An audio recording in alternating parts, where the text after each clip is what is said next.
The Cures for Love by Ovid, Remedia, Amoris. Translated by A.S. Kline. Part 1. Words with Cupid and the Task. Love, having read the name and title on this book, said, "It's war you declare against me. I see, it's war. Cupid, don't condemn your poet for a crime, who has so often raised the standard you trusted him with, under your command. I'm not Diomed, by whom your mother was wounded, she, carried back to the clear heavens on Mars's steeds. Other young men often grow cool.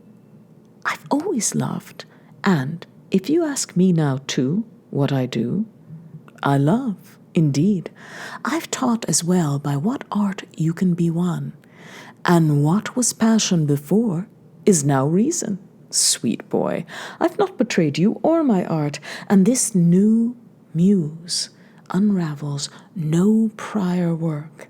Let him rejoice in happiness. Any eager man who loves and delights in love, let him sail with the wind.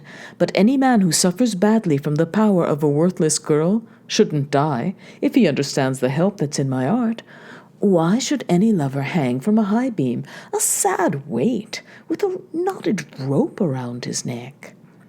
Why should anyone stab himself with cold steel? Lover of peace, you earn dislike for such hateful death. Let him who'll die of wretched passion, unless he quits it, quit it, and you'll be the cause of no one's funeral. And you're a boy, you're not fit for anything but play. Play then, a sweet dominion suits your years. For you might have used naked arrows with which to war, but your shafts are free of deadly blood. Your stepfather Mars may fight with swords and sharp spears, and, as a victor, stride through the carnage. You cultivate your mother's arts, which are safe to use, through whose fault no parents ever bereaved. Make doors burst open to nocturnal fights, and the entrance be buried in many fine garlands. Have young men and shy girls meet secretly, and cheat watchful husbands by whatever art.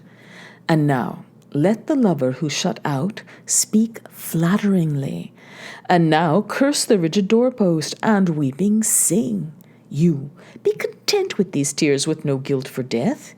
It's not fitting for your torch to plunge beneath greedy pyres. So I spoke.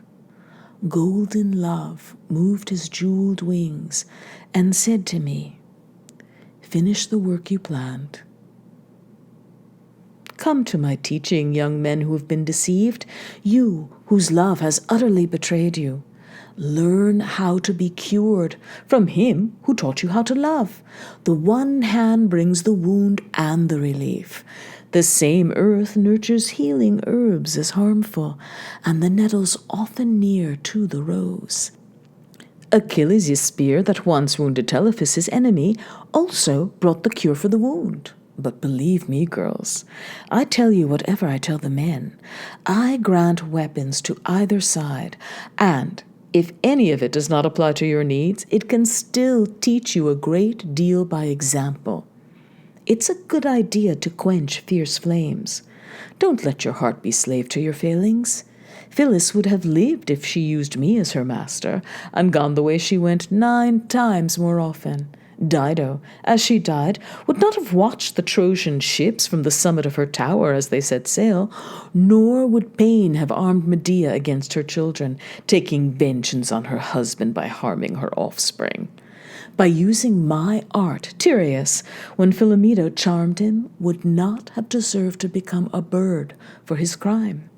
Give Pasiphae to me, then surely she'd lose her love for the bull. Give me Phaedra. Phaedra's shameful love will vanish. Trust Paris to me. Menelaus would have Helen, and Troy not conquered to fall at the hands of the Greeks. If impious Scylla could have read my books, Nisus, the purple lock, would cling to your head. With me as leader, quench your ruinous sorrows. Let ship and crew sail true, with me as leader. You read your Ovid then, when you learnt about love.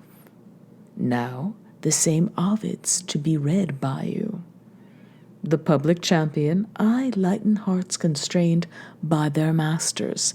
Each of you, thank the rod that frees.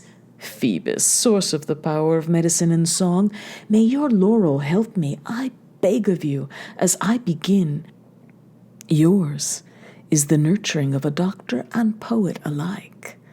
The protection of both falls to your care.